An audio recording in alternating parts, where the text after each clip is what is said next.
Somebody's getting it, somebody's getting my love. Somebody's getting it, somebody got it. Somebody got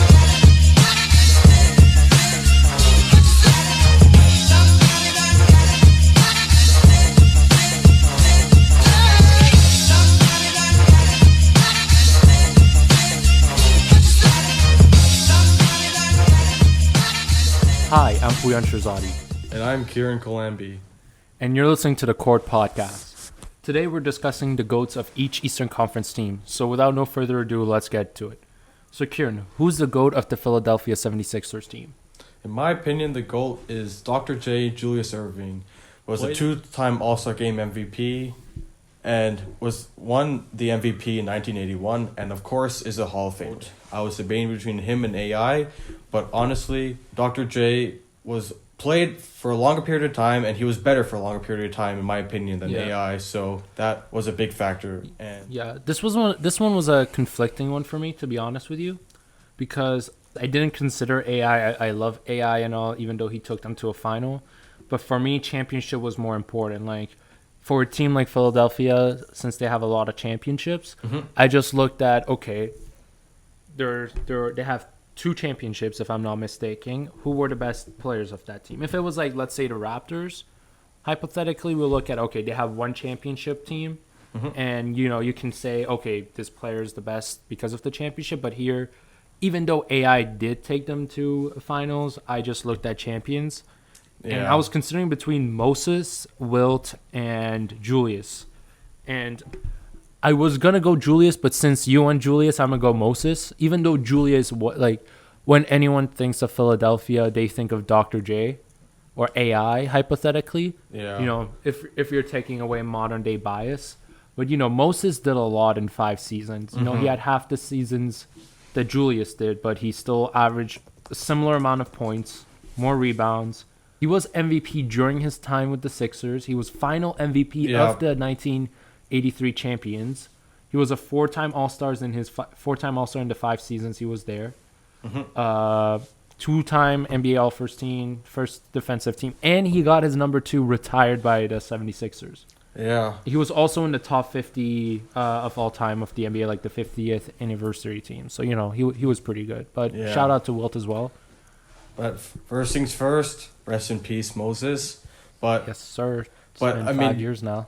Yeah, but you bring up some good points. I mean, like, he was the Finals MVP that season, and he has more NBA MVPs also, and more All-Star appearances. So yeah, that's a good point too. Moses was a good player, but honorable mentions to Wilt and AI. They were both great players, and if I am not mistaken, I'm not too sure, but I think Wilt might have had the 100-point game with the 76ers because, look, he played with Philadelphia, but when the Golden State Warriors were the Philadelphia Warriors, and I remember on his jersey with the 100-point thing, it said Phila. So I'm hoping it was the 70. Was it the 76ers? I think it was the Philadelphia Warriors. I just looked it up. It was the Warriors? Okay, but I know during his time with the with the 76ers, Wilt was the assist leader in 1968. Yeah. Okay, next team is the Bucks. So, Kiran, I think we both probably have the same player. Is no doubt the same player. Do you want to go first, just in case? Okay, I'm gonna go first. I'm hoping you have the same guy. It's Kareem, right? Alcindor. Yes, sir. I mean, Go on. Yeah, go on. Like, I was debating between Oscar Robertson and Kareem, but I ended up going with Kareem. Okay. Look, Oscar was good, but Oscar was better with the Cincinnati Royals, aka Sacramento Kings. Like, Oscar towards the end of his career was with the Bucks, and honestly, this team winning a championship, it's a legendary team, you can say. But imagine if both players were during their peaks. Like, Kareem was sorta during his peak. He was young. Yeah. But let's say if it was a more defined Kareem Abdul-Jabbar, a more experienced Kareem Abdul-Jabbar, and prime Oscar Robertson, this team probably could have won a few championships without doubt. Kareem averaged 30.4 points per game, 3.5 blocks, 1 steal, and almost 15 rebounds per game during that time, during those 6 seasons with the Bucks. Yeah. He was the final MVP of that team. He was a 3-time MVP as well. and 4-time All-First Team. He also got his number 33 retired for the Bucks.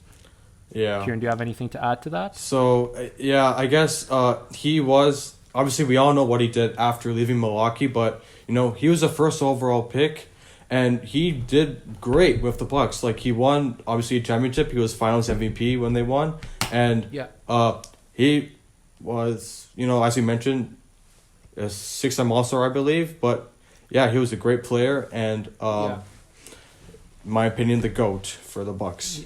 Yeah, I also want to give a shout out to Sidney Moncrief. I know his stats don't jump out of the board, but during the 80s, he had to reestablish the Bucks after Oscar Robertson and Kareem Abdul-Jabbar left. During those 10 seasons, he was a 5-time All-Star. He was in the 1983 NBA All-First Team. He was also 2-time Defensive Player of the Year. He was a small forward, I think, or shooting guard. He was a tiny guy. But yeah, he also got into the Hall of Fame this last year, so congratulations to him as well. But yeah, overall, Sidney Moncrief, good player. But, he deserves a shout out here. Yeah. So, Kiran, I'm going to let you go with the Bulls because this is just an obvious one, I have Zach LaVine written down for some reason, but I mean... Oh, okay. I thought we were going to say Joakim Noah or, Carlos Boozer. Carlos Boozer, oh my goodness, what a legend. He is the GOAT. Yeah. I mean, do you want to talk about the Bulls or do you want... I mean... Let's talk about the Bulls. Okay, all jokes aside, we all know it's MJ. Yeah. I don't think we really need to explain this one. We can talk about some honorable mentions, but, it's obviously the Bulls with MJ.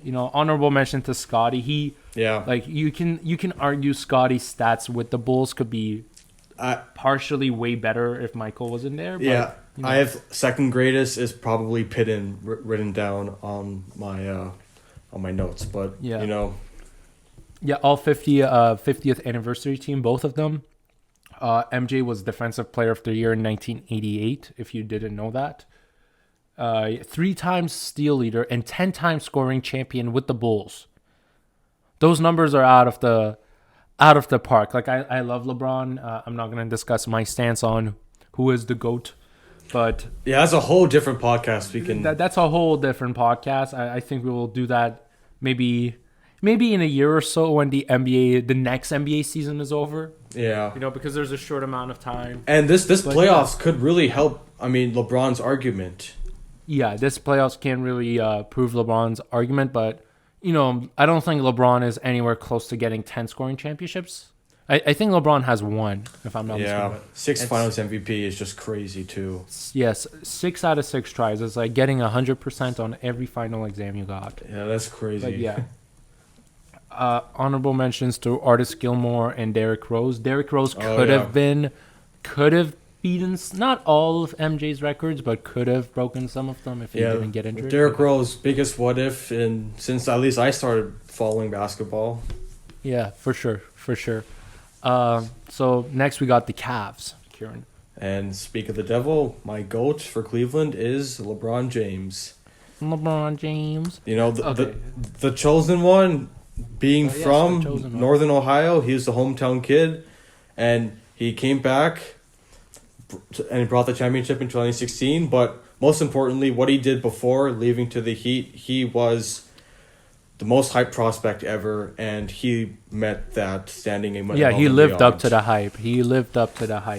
Yeah, and he has some pretty good stats as well with Cleveland, considering this is a mix of his rookie years as well. Yeah, he was every season, but his rookie year he was an all-star with them. And he won Rookie of the Year anyways.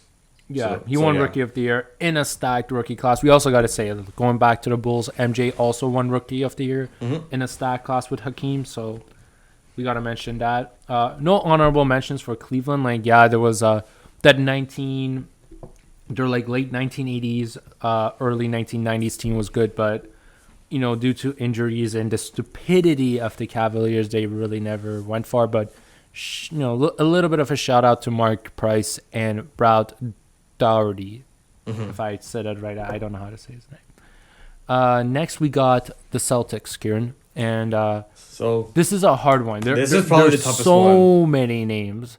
And like we also got to give a shout out to the Celtics franchise because they've proven over the years how to like transition between eras.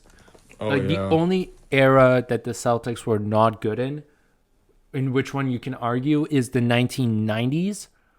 But, you know, you can argue about Len Bias dying and him being their like future plan and stuff that they didn't do well, but you know, they weren't horrible, you know? They were good 50s, 60s, 70s, 80s, 2000s, and now 2010s. Even though they haven't won a championship yet, they've been a competitor. You know, they haven't been in the lottery for too long. Their lottery picks are all from the Nets due to that two-year trade. Unreal trade. You know, Danny Ainge is a god for that one. Yeah. But yeah. So, Kiran, who is your Celtics GOAT? Yeah, so like we were saying, this, in my opinion, is the toughest choice. But I think it's Bill Russell. And, you know, Yes. obviously he played in a different era than Bird and, you know, all the other Celtics all-time greats. But 11 champions is insane. And 11 championships is insane. There's only one other person who has 11 championships, Kiran. Do you know who that is? Also on the Celtics, I believe. No, I'm not sure if all of them. Maybe Bob Cousy was in all of them. I'm not sure. But I mean, outside of the whole Celtics 11 championships, there's only one other person. Phil who has Jackson? 11 Phil Jackson? championships. Phil Yeah, Jackson? Phil Jackson has 11 championships, and he has his 11 championships from New York, Bulls, and Lakers. 2 of them being as players, and 9 of them being as a head coach. Jeez, So, that's yeah. crazy too. That is 11 championships here, and that is like 11 rings. That's like 11 soccer players on a field. Yeah. Just saying, he has a ring for all of them. He is like, yo, here you go. Here's like a, 200K worth of rings just for each one of you. Yeah. But yeah, Like here you go. Here's a 92 Bulls ring. Here's 01 Lakers. It's just or 70 something Knicks. Knicks have. It's been a while with the Knicks. I don't Oh, think my gosh. parents were born yet when the Knicks won. yeah. But Anyways, I mean, obviously Bill Russell's 11 championships are amazing, but he's also a 5-time MVP, 12-time All-Star, and yeah. Hall of Famer. And Yeah, he was in the 25th, 35th, and 50th anniversary teams as well. yeah, Like that's not a lot. It means that he's lasted a while. I don't think any player has been in all of those 3. yeah. 11 championships. I don't think we don't need to say anymore. And also, he averaged more rebounds than he did points. I gotta say, 22.5 rebounds per game and 15 points per game. And honestly, he probably averaged double-digit blocks as well, but they didn't keep account of blocks back then. Yeah. But yeah, great player. And I mean, I guess we might as well talk about Larry Bird also, because Yes, Larry Bird. any other team he'd probably be the GOAT, or most other teams. Most other than the Bulls and Celtics and yeah, Lakers, and probably Cavs too, like arguably Cavs. arguably Cavs, but Cavs only has one player. He'd easily challenge that. Yeah. But yeah, Larry Bird. Kieran, you want to say some of his I mean, accolades? he won 3 championships with Boston, 2 times final MVP in 84 and 86. He also was a 12-time All-Star, just like Bill Russell. And Yeah. Hall Both of of Famer. them did 13 seasons. Both 13 seasons, both 12-time All-Stars. which is crazy. I mean, that's not one, Yeah. but 2 of them. That's, Yeah, exactly. yeah. He also was a 2-time 50-40-90 club member. That is impressive. That's a hard very thing to do. impressive. And he did it before 3-pointers were cool, Yeah. before it was slick to hit 3-pointers. And he's got the number 33 retired for the Celtics. Mm-hmm. And let's just give a quick shout out to 3 other stars. Paul Pierce, he's nowhere close to it, but he deserves a shout out. Yeah. Bob Cousy and John Havlicek. John Havlicek did carry the Celtics to a few championships in the 70s Yep. after the whole 60s team was over, so he deserves a shout out. And yeah, next up we have the Hawks, and there's literally only one player for this. It's like the Cavs, but like slightly sadder. Yeah. Actually, no, there's nothing sadder than the Cavaliers. So with the Hawks, we got Kiran. Who do you have? I hope you have the same player. Dominique Wilkins. Yes, thank you. Thank All you. right. Thank the Lord. I So- don't want the Hawks fans attacking me again. We got to do this one right. Yeah. So, shout out the boys down in the ATL. You guys Yeah. you're good for the Yeah. future. But anyways, And, wait, before we move on to the Hawks topic of the GOAT, I'll respond to them on here, hoping they'll listen. Look, I love DeAndre Hunter, but with the whole Hawks system, I don't think he's going to become anything too big. Maybe in another team, he can become something big. You know, if he stays with the Hawks, he'll be nothing more than a Marvin Williams or a Michael Kidd-Gilchrist. But with, you know, if he goes on to a better team and they develop him, he can become something. But Cam Reddish has potential. Okay, I'll admit that. Cam Reddish might have had a slow start, but he can become something. But DeAndre Hunter, with his age, he has done literally nothing. So, yeah. Don't take that with a grain of salt. I apologize. But, yeah. So, Kiran, Dominique Wilkins, you want to say some stats? so Dominique, he was a 9-time All-Star. He was All-NBA first team in 86, and is a Hall of Famer, and is probably one of the best foreign-born players ever, I would think. Wait, he's foreign-born? He was born in Paris. But He was born... okay. But he went to high school in North Carolina, so, I mean... Oh, he's technically American. Yeah. Yeah, And but yeah, I didn't know that. That's a good fact, Kieran. I didn't know that. so, that's kind of interesting. And, and it's also interesting because he played... he went back and forth between the NBA and the EuroLeague, which was kind of interesting. But this was after he was. Yeah, but he was good. His time in Atlanta was when he was the best and one of the best players in the league. During 9-time All-Star, 1986 first team. He was 6-time All-NBA, 4-time All-NBA second team, and yeah, he was pretty good. He was pretty good. Yeah. Next we got Heat.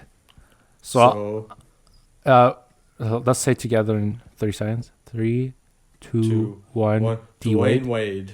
Yes. Okay. Yes, Good. sir. Good. Yes. Good. 15 NBA seasons. 13-time All-Star. He's a legend there. I mean, nothing short of a legend there.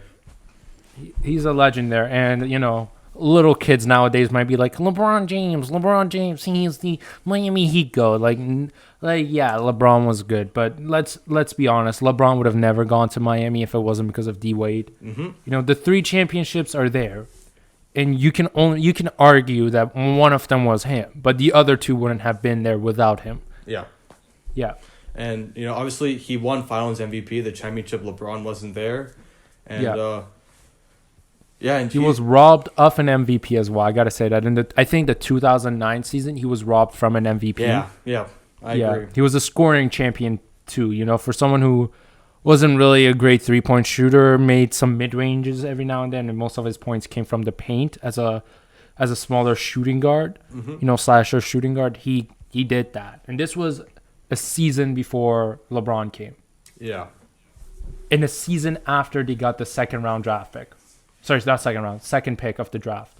You know, after they had the worst record of the league. So we got to give it to him. Yeah. Honorable mention to Alonzo Mourning as well. And sort of LeBron, but like not really. Like he's the GOAT for Cavs. He doesn't need this one. Yeah, I guess shout out to my favorite, and one of my favorite NBA players ever, Chris Anderson, the Birdman, but...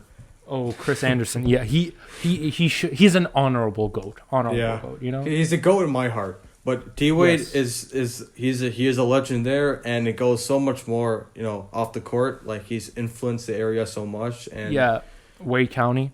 Yep, exactly. And Yeah, and you know that says a lot, you know, what a modern NBA player has to do. And let's go back to the Boston Celtics, and another reason why I personally chose Bill Russell, and I think you did as well, is the fact that he did it both as a coach for the Celtics, and you know, I think he was one of the first African American coach in the NBA, and I think he might have won a championship. Okay, I'm not too sure about that, but he had an impact on the Boston community as well, and this was in like the 60s, 50s, 70s. Yeah. So, you know, it says a lot.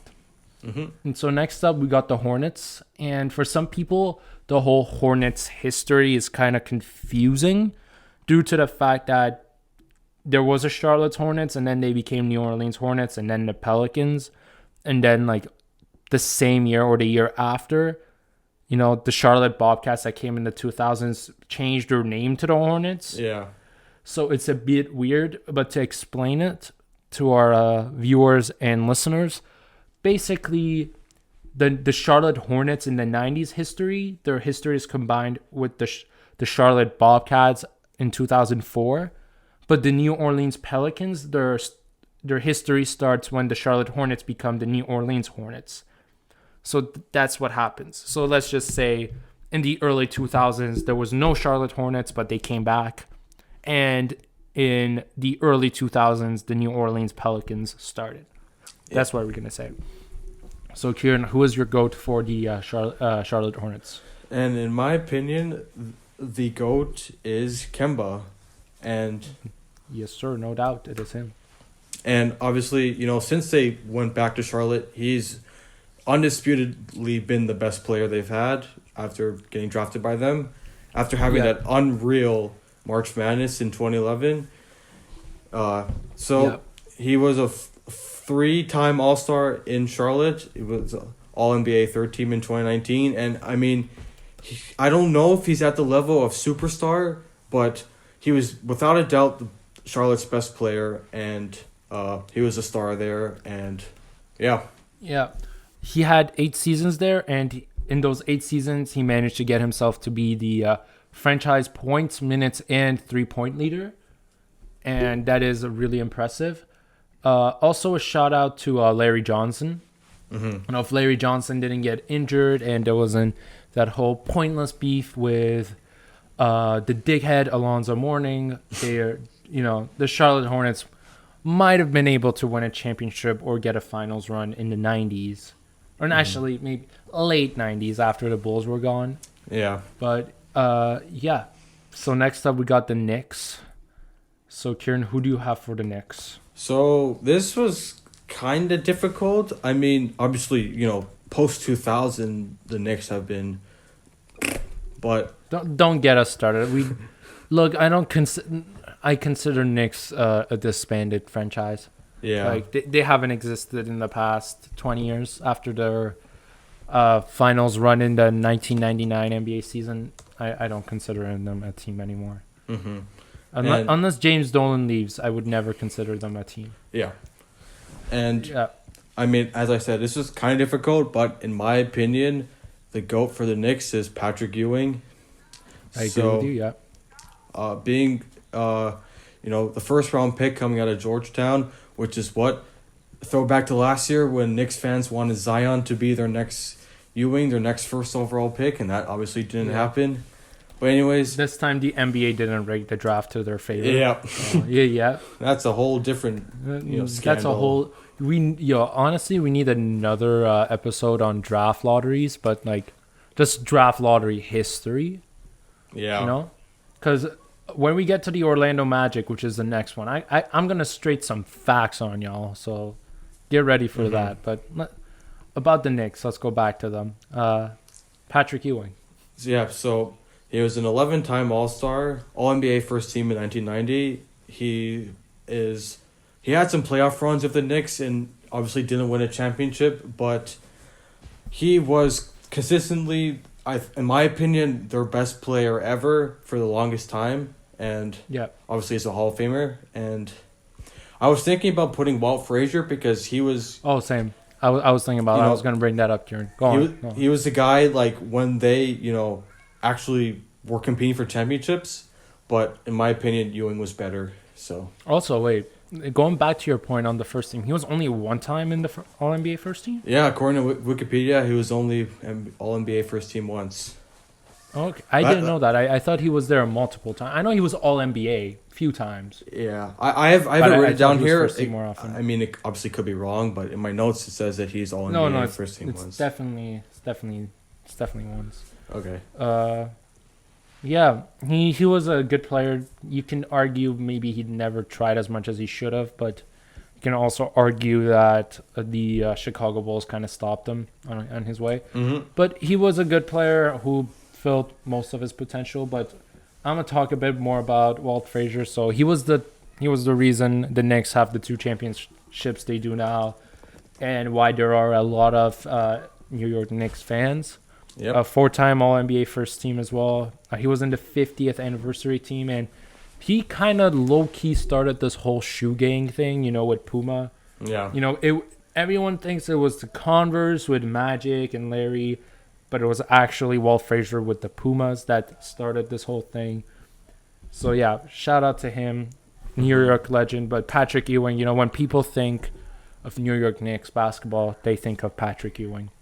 Yeah. So, and yeah. I mean, Frazier and Ewing, they're the reasons why that, New York is a Knicks town and will always be a Knicks town regardless of how good the Nets are. All right, so next we got Magic. So, Kiran, I'm going to let you say it first because I'm going to probably speak for a long time about this one. Mm-hmm. So, who is your GOAT for the Orlando Magic? So, in my opinion, the GOAT of the Orlando Magic is Dwight Howard.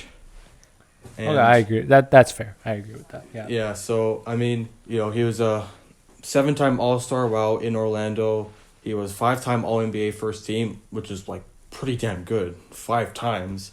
And he went to finals with them. I guess he was on track to be a Hall of Famer. Who knows if he's going to end up as one, but in Orlando, he was one of the best players after being the first overall pick. Best players in the league. Sorry, in Orlando. In Orlando, my bad. My bad. Yeah. So, see, you remember, let's go back to my point about, teams that haven't won a championship. Mm-hmm. They're really harder ones to choose because you can argue there can be multiple of them. And with this one, I had a 3-way tie with Penny, Shaq, and Dwight. But I knew I couldn't have a 3-way tie. You can argue about 2-way, but not 3-way. And ultimately, if I had to choose one, it would be Dwight for all the reasons that you just said. 5-time All-NBA first team. Mm-hmm. All with Magic. He carried that team to the finals with scraps of other pieces of player in the 2009 playoffs, going past the LeBron Cavs. Yep. And the Boston Celtics reigning champions back then. Mm-hmm. And let's not forget, he was a consecutive 3-time NBA Defensive Player of the Year. He could get his first ring this year. Who knows? If he goes. If he goes to Orlando. It's a controversial topic, but if he goes, he might be able to get a ring, but I doubt that he would go. We'll see. We'll see. If he does get a ring, I mean, it's not like he's, the best player. He's a Hall of Famer. He's a Hall of Famer. Yeah, that would certainly boost his Hall of Fame resume if he gets a ring. So, yeah. In my opinion, he's almost the first ballot Hall of Famer because let's not forget, he was really good with the Orlando Magic. Yeah. Defensively and offensively, but I'm going to talk a bit about the Magic because of why this one was such a hard one to choose. So, the Orlando Magic have been to the finals twice. 1995 and 2009. So in 1995, they made it with Shaq and Penny, both Hall of Fame players. But the issue was Dwight made it alone. That's why I chose Dwight. But I was wondering, who is better between Shaq and Penny?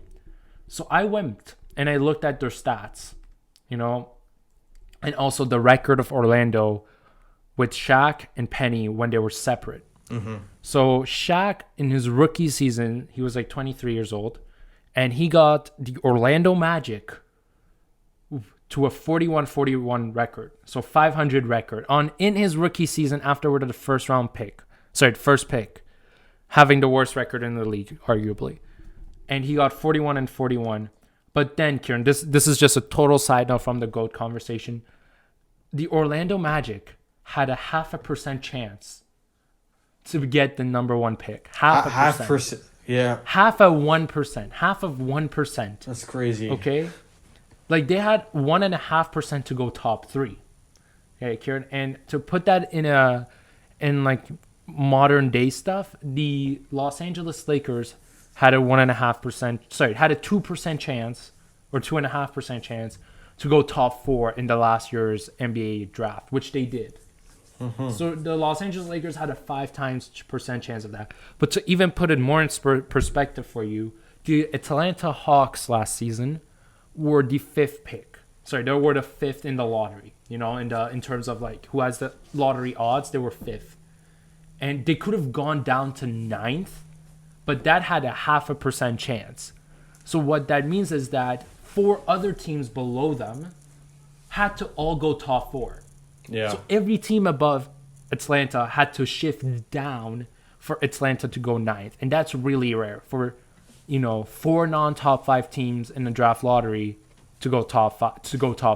Mm-hmm. That's how rare it was for the Orlando Magic to get the first pick that year.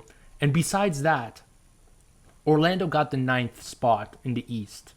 But do you know what the record for the 8th spot was? The Indiana Pacers. What was their record? 41-41. Huh. So they were both 41-41. They missed the playoffs. And you're like, okay, so they probably lost to the Indiana Pacers on head-to-head. Yeah. Guess what the record was against the Indiana Pacers? 2-0? 2-2. Oh. So it was really down to the wire. And Shaq almost brought them to the playoffs alone. Mm-hmm. But a penny, like an older penny without Shaq, did not go as far as Shaq did without Penny. And, Penny eventually got injuries without Shaq. So I got to that conclusion that Penny couldn't do it without Shaq, but Shaq could do it without Penny. Yeah. That's why Shaq should be one of the GOATs, I guess. Mm-hmm. With Magic, we'll have 2 GOATs, Shaq and Dwight. We won't go into Shaq's stats. Y'all know how dominant Shaq was. Yeah. He was just a god, even though this was his, his young Shaq, speedy Shaq. Yeah. Yeah. Next up, we got the Nets, Kiran. Who do you have for the Nets? So, in my opinion, the GOAT of the Nets is Jason Kidd. And Jason Kidd? Okay. Explain that. He played with the then New Jersey Nets from 2001 to 2008. He was a 6-time All-Star with them, a 3-time first-team All-NBA. And, obviously when he left, he won the championship in Dallas. But back when he was in New Jersey, I guess you could say that was the prime of his career, and that was when he was at his best. And he was first team all defensive team in 3 years with New Jersey. Twice he was all defensive second team, and he was just an all around really good player, and he's a Hall of Famer. And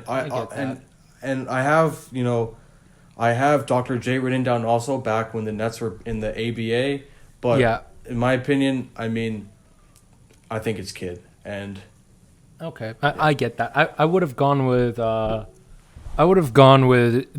Jason Kidd as well, mainly due to the fact that Jason Kidd did it in the NBA.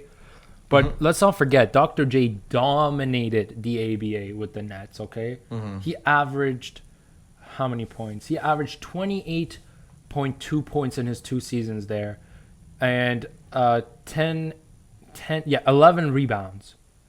Yeah, even though you can argue ABA is the weaker league at the time, he still did it. He took them to 2 NBA championships. He was Finals MVP / playoff MVP twice.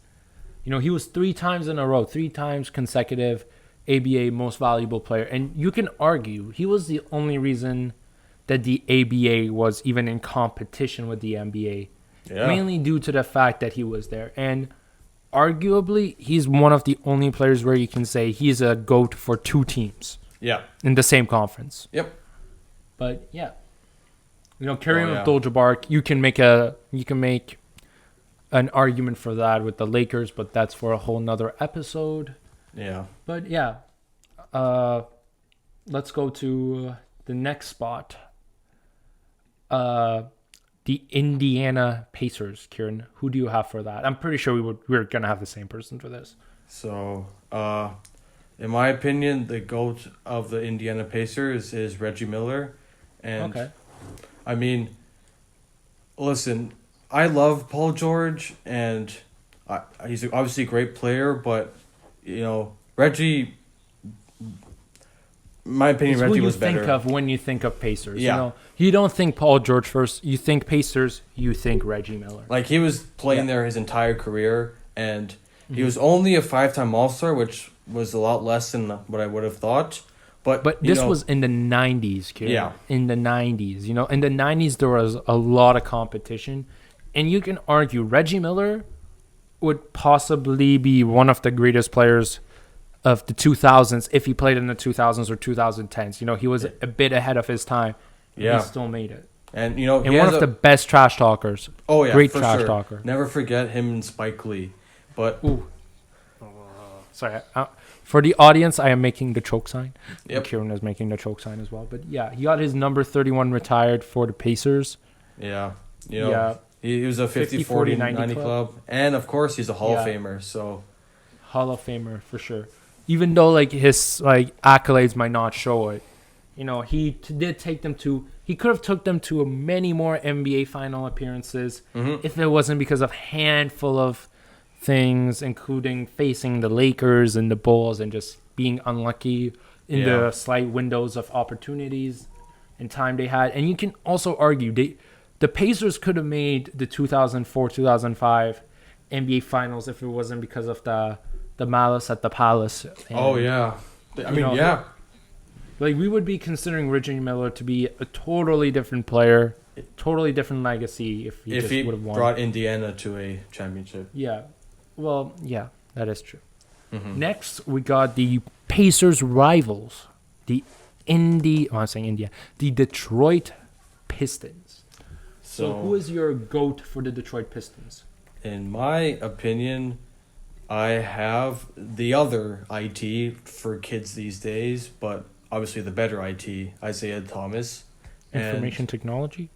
Yep. That is the best IT out there. That is, Yeah. there's no doubt. That's the best IT out there. But yeah, I was hoping you'd say Andre Drummond or, you know, Blake Griffin. Yeah. But, or Blake- even Reggie Bullocks. No, I'm just kidding. Is Isaiah Thomas for sure. Yeah. So, But why is it Isaiah Thomas, Kiran? because he has the 2 championships before the MJ dominance, and That is true. he was, you know, the best player. I mean, the best point guard in the NBA, or maybe second best during the 90s. Arguably one of the best point guards. And Kiran, this is another thing I'm going to shortly talk about. Shorter players in the NBA deserve more credit.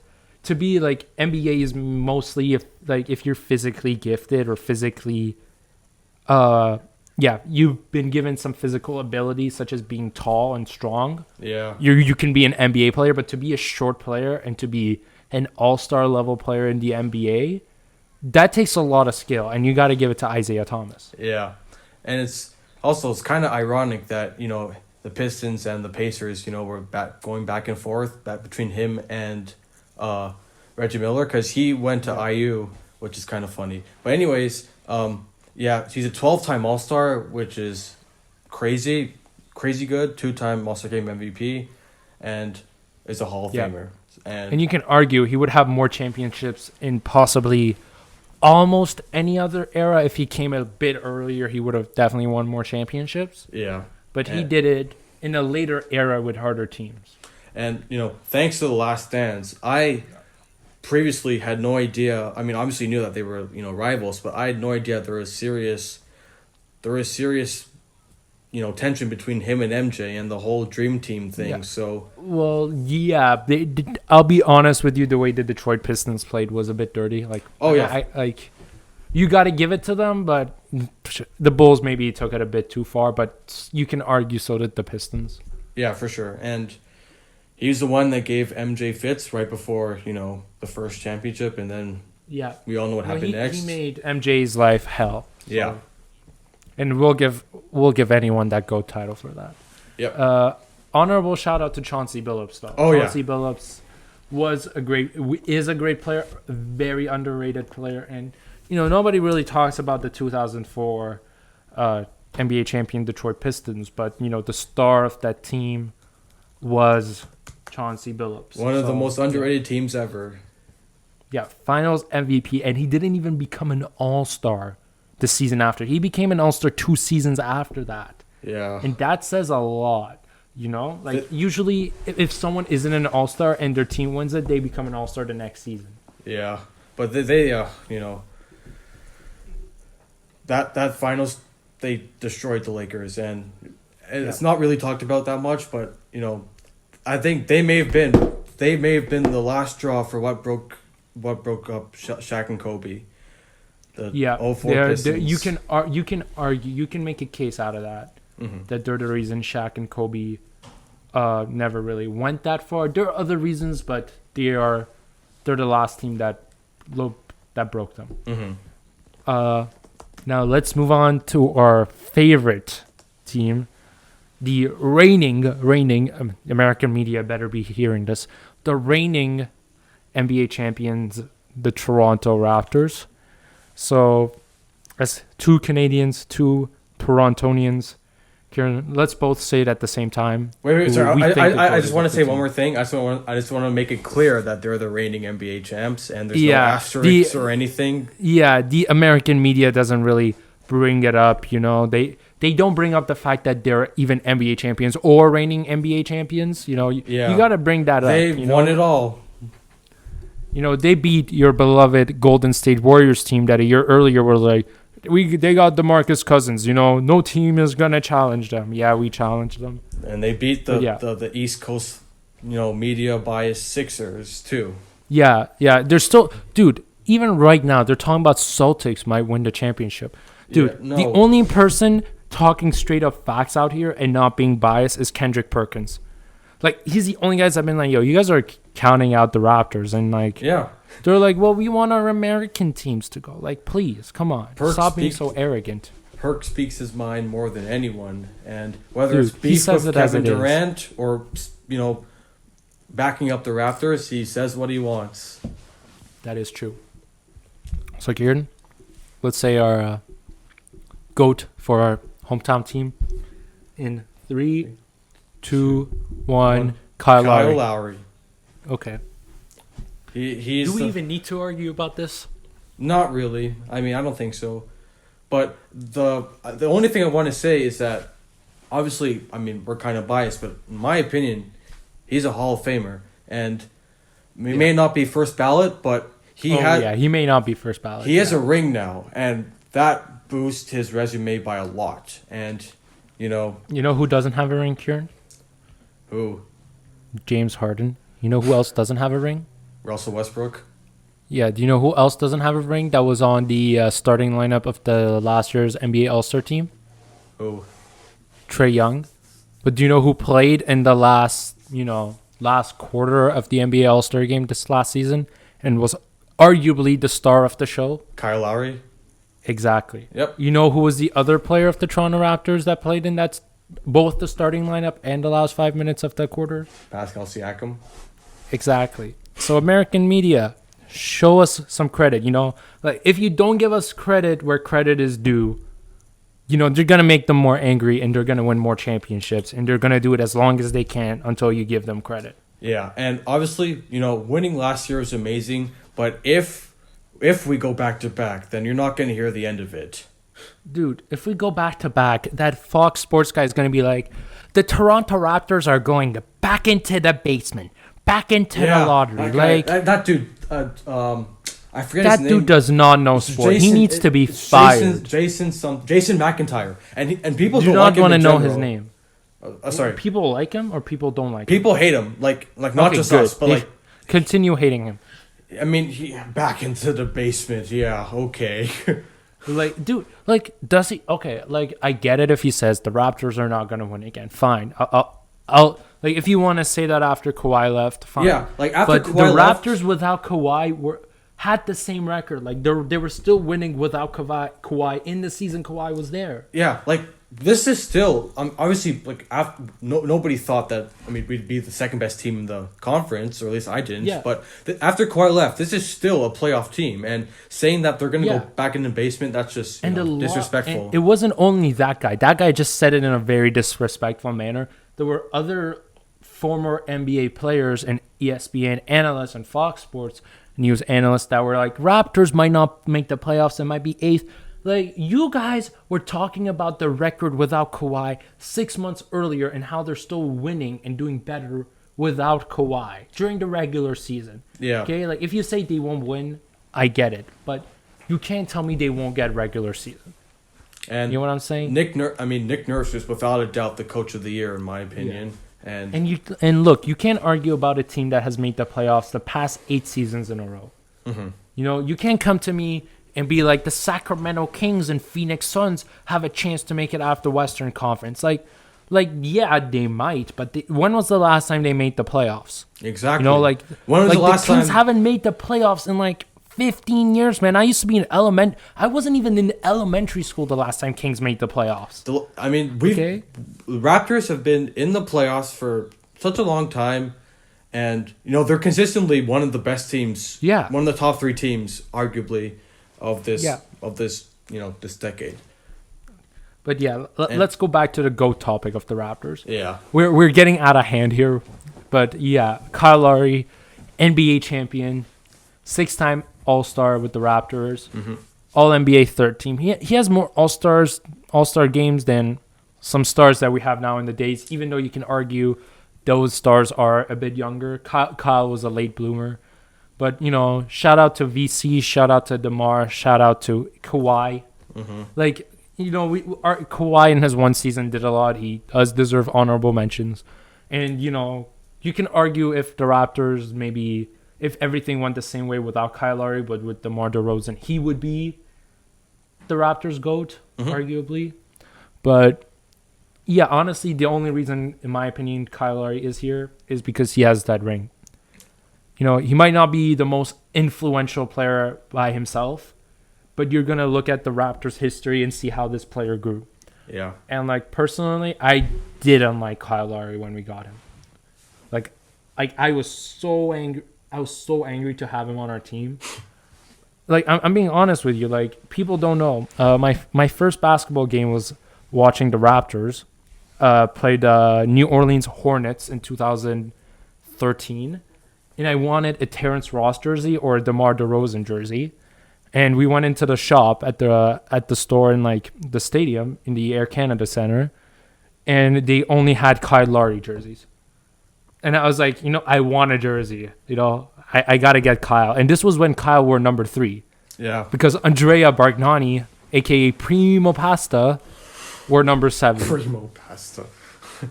But yeah, it says a lot because I don't know if you know the story, but Kyle mainly improved because Masai went to him. When Masai got the GM job in 2013 after Kyle's first season, he went to him and he was like, do you still want to be this mediocre player that might be out of the league in a few seasons? Because there's a stigma around his attitude that, he can't make up. He's not a good team player, He's a bit selfish, but he's like, do you want to change that or do you want to be that? Because if you change that, you can become an all-star. You can become all this. And he changed himself, and he became the Raptors' greatest of all time. Kiran, do you have anything to add to that? Not really. I mean, he's a legend in Toronto, and he got us a championship. And oh boy, if we go back to back, I mean, I think obviously it's wishful thinking, and in all likelihood, I mean. We're not like a top 2 team, but in all likelihood it won't happen. But if he gets a Finals MVP, if we do go back to back, then he's going to be without a doubt. I don't think he'll get Finals MVP, but if he gets Finals MVP, I mean, more if likely, we go back to back and he's Finals MVP, then he's first a ballot Hall Hall of of Famer. He's a Hall of Famer. First ballot, no question. Unless American media is gonna screw us over again, which they probably will. But I mean, I don't know how he's not a Hall of Famer if he gets Finals MVP, but yeah. He's definitely Hall of Famer. Let's go back to Sidney Moncrief in the Bucks. He became a Hall of Famer last year, 30 years, 40 years after he played. And he had similar stats, maybe slightly worse than Kyle. Which means, Kyle Lowry is eventually going to be a Hall of Famer. Yeah. And let's go to our last team. And Kiran, if you bring up the name John Wall, I might go on some rant that you don't want to see, because yesterday I got so angry about that guy with the name of John Wall. He is overrated. He's not a good player. He's not Wizards GOAT. Yeah. Anyone who says that can just pause and just leave and not talk to me anymore. Bradley Beal is a way better player, way better personality. John Wall is just arrogant. I have nothing else to say. Who do you think is the GOAT of Washington Wizards, Kiran? In my opinion, the Washington Wizards GOAT is Elvin Hayes, and so in Washington he was a 9-time All-Star, and he won a championship, three-time All NBA first team, and he's a Hall of Famer. And Yeah. I mean, he was probably the best player on their championship team, and this is like, back in the 60s, so it's or back in the 70s. Was it 60s or 70s? Yeah, it was 70s. 70s, yeah. my bad. And this was late 70s. This was right before Magic and them. Yeah, so And this 78. was this was, I think, if I'm not mistaken, the year after the Blazers and Luke Walton. And Luke Walton was a crazy man. Is still a crazy man. He still is, for sure. But anyways, yeah, he's my GOAT. And I was thinking of Wes Unseld, who is also on Yeah, that. I was gonna bring up that Wes Unseld was the Finals MVP of that NBA championship. Even though Elvin Hayes was the better player, he was the Finals MVP. And the two of them, they're both Hall of Famers, so you can make a good argument for both. But in my opinion, it's Elvin Hayes. And they both played almost their whole career with the Washington Wizards. Elvin Hayes had 2 stints with the Rockets in the beginning and end of his career, but both of them prime to end with the Washington Wizards or Baltimore Wizards or Capital Bulls. They had different names. They had a bunch of different names revolving around bullets and just capitals and all that. I'm going to go with Wes Unseld here, even though Elvin Hayes was the better player. Wes Unseld was less talented. You can say you can argue he's like Dennis Rodman before Dennis Rodman was Dennis Rodman. Yeah. Sort of. Like you can look at his stats. That's a good comparison. That is a really good comparison as well. Yeah. In the season they won, he averaged 7.6 points per game in the regular season and less than 10 points in the playoffs, and that says a lot. He played a lot of minutes. He played 44 minutes some games, like average. Yeah. He was on the bench for 4 minutes, and if you look at his pictures, he looks like a buff/thick guy. He looks like a Draymond Green type of body. Yeah. Honorable shout out to Gilbert Arenas though. If it wasn't because of injuries and some crazy stuff that he did, the Washington Wizards could have been something great. He was a great player. He was ahead of his time, in my opinion, for sure. Yeah. Underrated, but shout out to Gilbert Arenas. But yeah, Kiran, I think this is the conclusion of the show. This is the end. Yeah. Well, next week or in the next upcoming days, we will be having the second part of this episode, which is the Western Conference Team GOATs. And if you want to come back and listen to that, you can listen to us on YouTube at Pouyan Shirzadi /The Court Podcast. You can follow us on TikTok and Instagram and Twitter at The Court Podcast. And lastly, we are also available to listen to on Spotify and Apple Podcasts. So yeah, please take a listen. We talk straight up facts. We try to have no bias whatsoever. But yeah, Kiran, do you have anything to add to that? Nope, I'm good. Make sure to listen and subscribe on Spotify and wherever you get your podcasts. Also, thank you for the last 300 listeners that we had. Yeah. Big thank you. Big thank you. Big thank you. First episode, 300 listeners. I thought maybe we would have 0 or maybe maximum 10, including myself and Kiran.